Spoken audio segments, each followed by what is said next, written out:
how can we solve corruption if our justice system is also corrupt, right? There is no phrase or word in there that says you have to have a leadership position. You have to be a director or a VP or a CEO to be a leader. Being compassionate, being competent, and having integrity. And Yeah. as people who choose leaders, it's our job to be able to discern what is a good campaigner and what is a good leader. Because that's not automatically the same thing.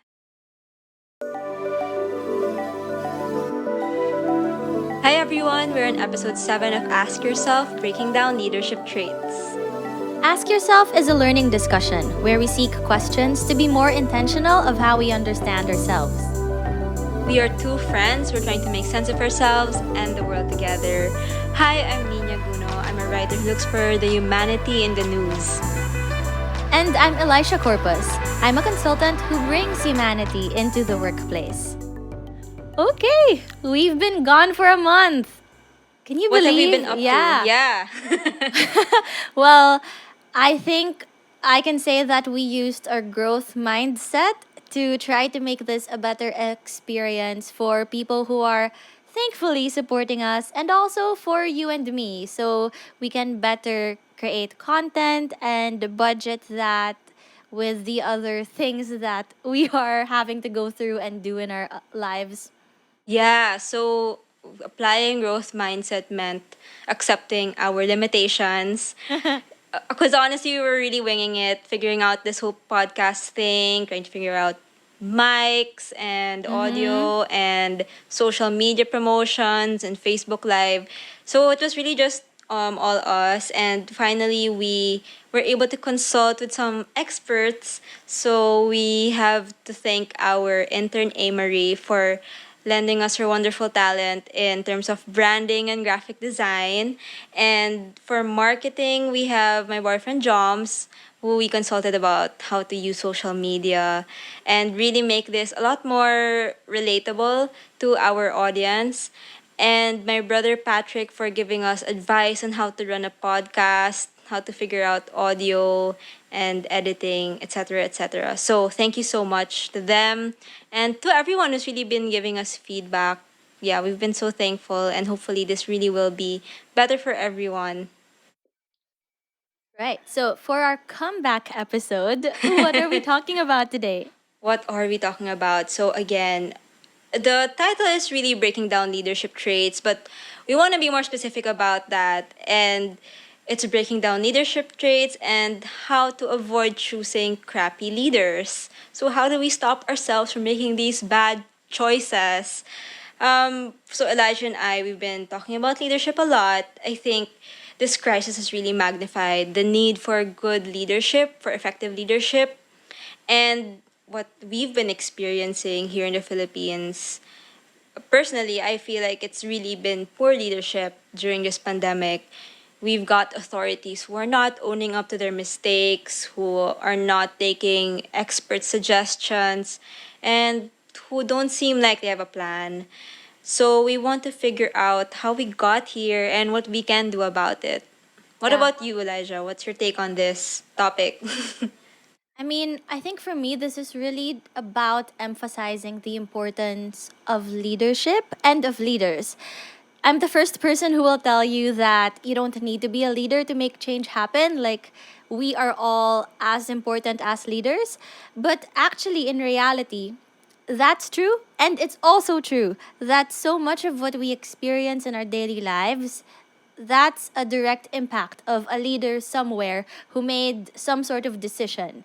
If that's a crappy decision, then we're the ones who have to experience the consequences of that. And so I think dedicating an episode to talk about leadership is so important, especially in the context that we're in right now. Right. So, why did we have to choose this topic? Why? What really struck us about this topic?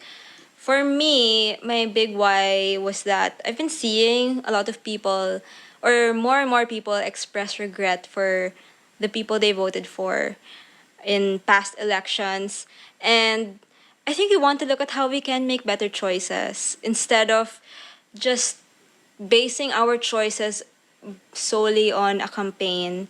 I think we have to look more into what we like or don't like about a leader so that we can make those better choices, and so that when once they're in office, they're not just all empty promises, or we're not just voting them for the flash or the extravagance that they're showing us. um, so that we actually have competent leaders once they're in office. So that's my big why. I just want competent leaders. Right, Yeah. because there are people who are just their talent is in campaigning. But I Yeah. think as voters and as people who choose leaders, it's our job to be able to discern what is a good campaigner and what is a good leader, because Yeah. that's not automatically the same thing. Right. Yep, and that goes to my why actually, because my big why here is to encourage people to maybe reflect better on what we like and don't like in the leaders that we see, because those are actually direct reflections of ourselves. I had a mentor before, and he would say that the leader that you gravitate towards is actually a reflection of who you are or who you want to be in the future. So, Hmm. going off of that, right, it seems like we can stop choosing crappy leaders if we understand ourselves better and what we value. Exactly. Yeah. We do have our biases for sure. And I think recognizing what those biases are, like for example, I really like this leader because he's so good at public speaking, but does that really mean that he's going to be good at planning or Mm-hmm. implementing a 12-step plan in the time of a pandemic? So I think part of this is really the self-awareness is really about unlocking those biases and getting into the truths, or getting more into the traits that we value in a leader. Yeah, so I think even before we can discuss about what we like or don't like about a leader, let's first get into what leadership exactly is. So Elijah, can you explain or expand on that? Yes, of course. So I love this part because I get to talk about one of my favorites in my field. So today we'll hear a definition from Peter Drucker. Peter Drucker is a management consultant, but he's not just a management consultant, he's the consultant. He's a huge thought leader in the field, like he writes a lot and a lot of people follow his recommendations. And so how he defines leadership is to help others to break through limits of oneself to attain higher achievement.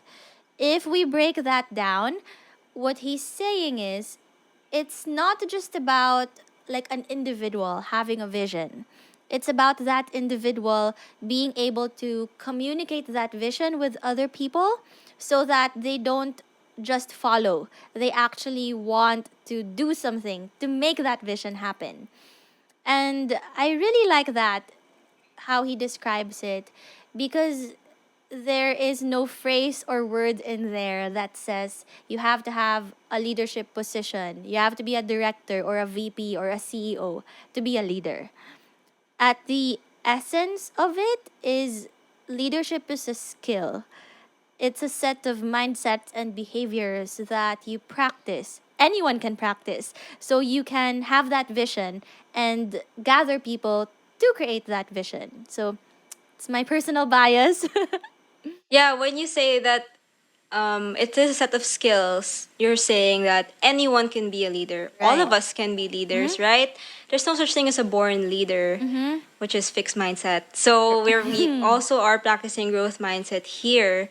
And given that anyone can really be a leader, I think we should ask ourselves first, when was the last time I stepped up as a Mm-hmm. leader?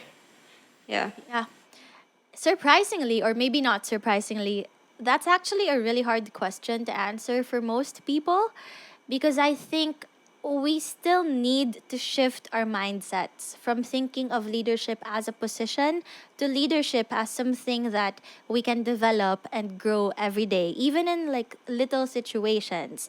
And so I think asking ourselves this question can encourage us to think of the everyday things or the everyday moments when we stepped up to actually encourage other people to make a change happen or to do something. Yeah, that's true. So, what I really like about this definition also is that you're buying into a vision, not because of a personality. So, you're Right. following someone not because you love them or you idolize them. I mean, you can, but what's more important is the vision that they have. Yeah. And I think we can get more into that if we talk about the leaders that we do admire, right? So, we want to avoid choosing crappy leaders or leaders who aren't very good at their jobs. And I think to do that first, we have to look into who are the leaders that we think are actually doing good or doing a good job. So with that, Elijah and I are gonna talk about some leaders that we do admire and that we're really drawn to, and we want to analyze the leadership traits that they have. Okay. So with that, I'll go first. I'll talk about a leader that I do admire, and it's someone from the Philippines.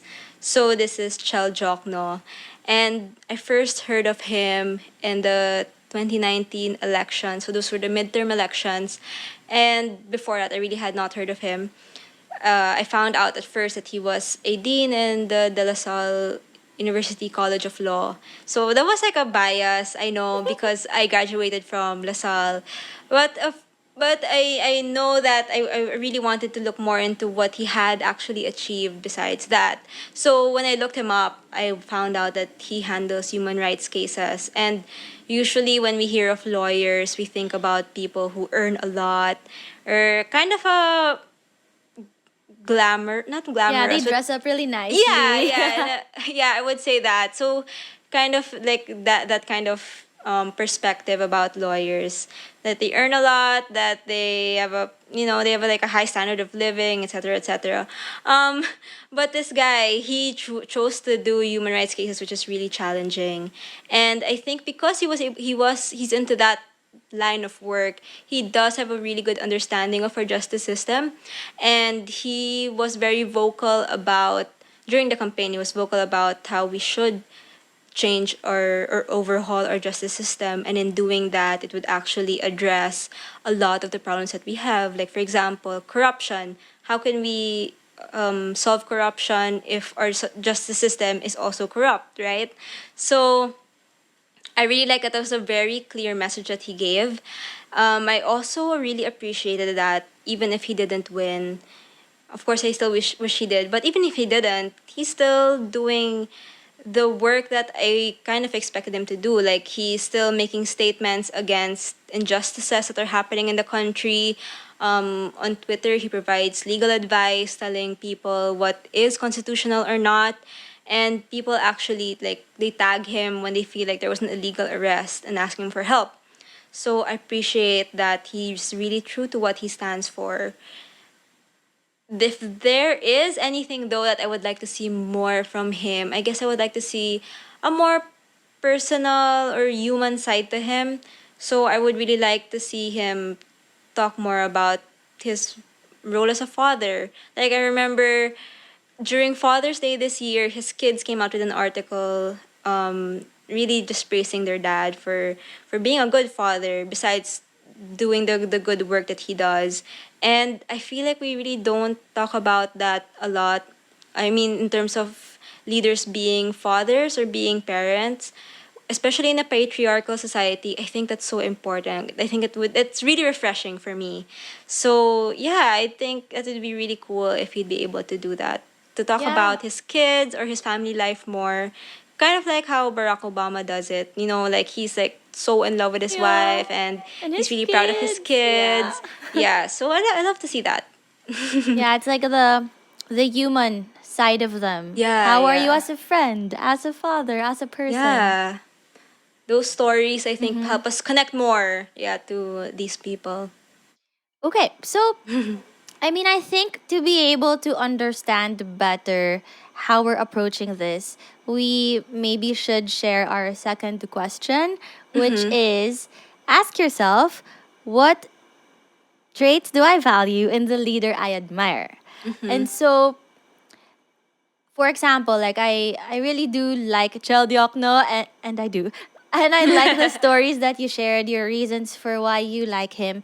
But I think to be able to deepen that a bit more, to pinpoint what exactly you like about this leader, maybe we can dig into like the traits level. Yeah. So let's say like his being a lawyer who fights for human rights and injustice, what trait is that you value in what he does?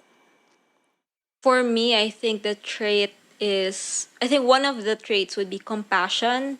I think he values those who are at a disadvantage. I think it's so important in a leader being compassionate. Another is integrity. He stands up for what he believes in.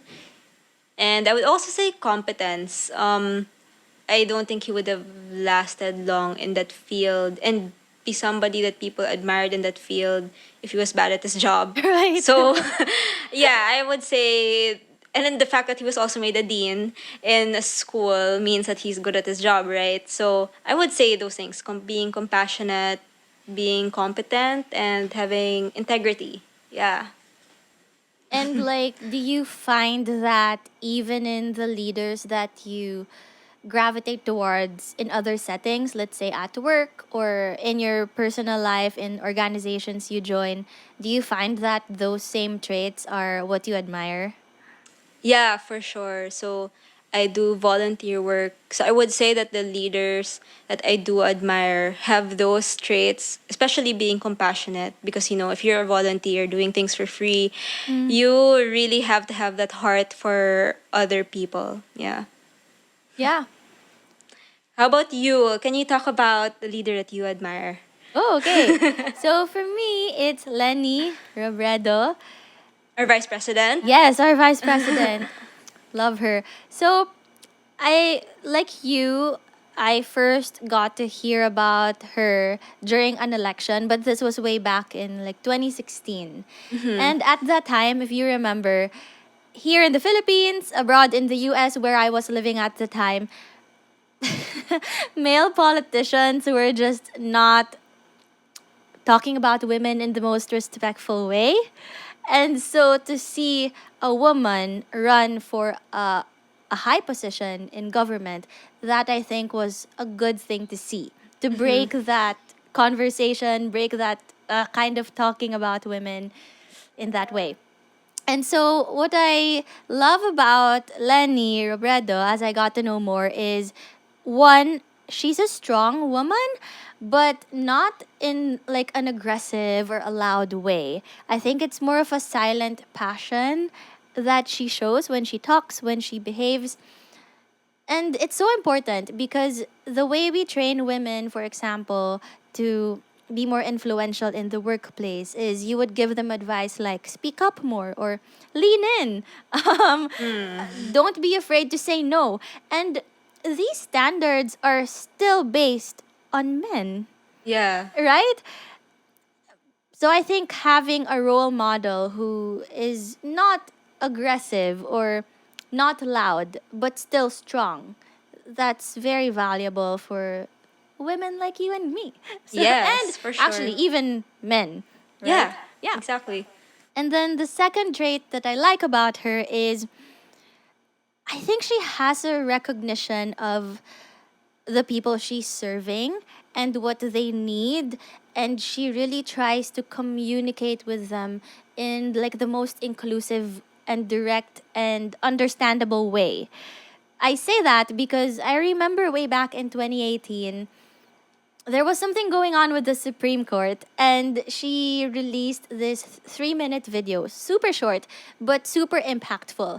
And she did the whole thing in straight up Filipino. So first, that in itself was impressive for me because goals, right? Like I wish I could do that too, but more than that, it was showing her as a leader not subscribing to how we think English should be the professional language or how we think you have to talk in English to sound formal.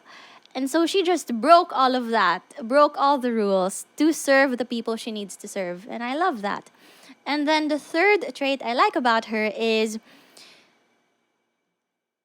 how do I describe this? But she has this air of humility when she talks, because even when she's talking about the good things that she's done, she talks about them from a place of learning. A good example is just yesterday, she released a video talking about the different COVID efforts they've done in the office of the vice president. And she said the line like, "Humarap ako ngayon upang iulat ang mga natutunan namin." I thought that was very powerful because instead of just simply boasting, which she could do because they have done a lot, she chose to talk about it from a place of what we learned. And because we learned that, this is what we did. So I like that. Okay, so like you, I have to think of something that maybe she could do better in. Yeah. Okay. Challenge, but No one's perfect. So yeah, of right, course. and that's the point, right? Even Yeah. leaders we like, we have to be able to think about what we think they could do better in. Yeah. And they should be held accountable. Yeah, okay. So for me, if you remember way back, and I think even today, she's still excluded from the big boys club. The cabinet. Right? Yeah. Which is like a big boys club. Or Yeah, I it don't know big is. boys, but you know. I think there's they're The boys mostly club. men. I think it's only the Department of Education Yeah, and it's a Tourism woman. who are women, if I'm not mistaken.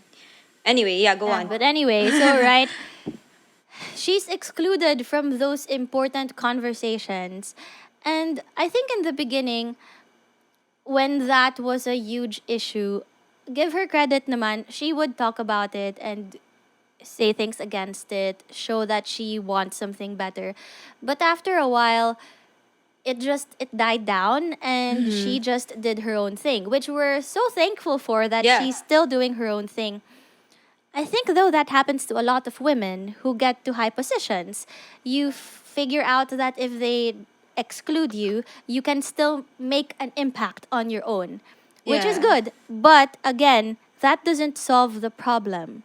I think we need a more systemic change where we're actually working very hard to fix that so that women will never be excluded from the table, so that we can join those conversations that we deserve to be in. Like if I were the HR person advising Lenny, and if Malacanang were a workplace, which it is a workplace really, I would tell her to like never stop bothering the HR head until they find a solution to this, because it's blatant discrimination. And like, where are we now, right? It's not Exactly. solved. So I Exactly. wish that were solved. Gosh, I mean, I'm sure it was a really tough decision. I yeah, don't I'm doubt sure- that. I'm sure of we that, don't know the yep. full story, but yeah, I Yeah. totally feel you on that. So I think so I'm gonna sum up the traits and tell me if I'm Okay. correct in my It's analysis. a personality test. Yeah. Okay. So these traits, what I'm hearing is humility. You really like somebody who admits that they don't know everything and that they actually have a team behind them. I think this is true for anyone. Like, our achievements aren't totally our own. Even as competent as we can be, it really takes a village to do anything. You think you really value empathy, and that shows in how she communicates with the Filipino people, being inclusive. So another thing, of course, I think that you value is being clear in how she communicates things. Not just in being inclusive, but I feel like she does give very clear messages that are easy to understand, Yeah, and yeah, they're short. Yeah, her You don't have to wait. statement yesterday, she would enumerate stuff. Like she says, Yeah. una, ikalawa. Yeah, it From was a very learning easy to perspective. follow. Good. Yeah. I think what you were saying about what she could improve on is, I guess, thinking of things in a more systemic or sustainable way. Yeah. So I'm not sure how to sum that up in a trait, but I don't know if it's like systemic thinking or systems thinking or something like that. Yeah. Yeah, So what? it's spot on. Okay. So do you think that's correct? What my reading of you is? Yeah, I mean, for sure. I think a leader shows that they are good leaders when it's their people who are being praised and not them, because that means they've empowered others to do the work and to be good at the work. And then, of course, empathy, like we've talked about that since episode 1. We keep on Yeah. saying it's something we like. And yeah, the systemic change thing, I think one of my biggest beliefs in life is you can fight your own battles. And I mean, yes, do that, please. But also think about how you can make it not a battle anymore for other people, right? Like, Make things better for like the next yeah, person who's gonna come into your place. Yeah. right? So that they don't have to fight. Exactly. There's another battle they can go after. So I do think that is a good reflection of my values and beliefs, which gets us to our third question, right? Like, Yeah. we need to be able to ask ourselves, what do these traits that I like about my leaders say about my own values and beliefs? Like, what do I like about Lenny Robredo? And what does that say about me as a person and the things I go after? Yeah. So same with me. What do and I do like both the leaders we chose. So what does that say about me exactly? And I think the traits that we mentioned, like compassion, integrity, humility, I think I would say both of us do value that and try our best to live that out. Of course we have our flaws, but I think those are things that we do value and want to see as much as possible in the people around us, right? So okay, now that we've done this kind of analysis or reflection, what next? Like, what's the point of this? So for me, I like this practice doing this because well, if you noticed, we didn't really say things like I like this person because they're charismatic or they're inspiring or entertaining.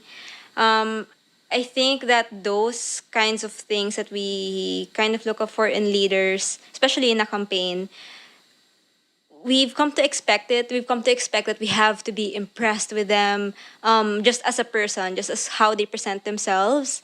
And yeah, there is value in that. I think in going with our gut feel about people, but going with that alone, I think has gotten us to this place where we end up with leaders who, yeah, really impress us with their speeches, with their campaign rallies. But when they have to step up to the plate, they don't really know what they're doing, and we end up being disappointed. So I think we also need to stop blaming each other for who we vote for. I really don't find it constructive, especially since people are expressing regret for who they voted for. I think this is a chance for all of us to really learn about leadership, what we think is a good leader, and actually also realizing what is a crappy leader, right?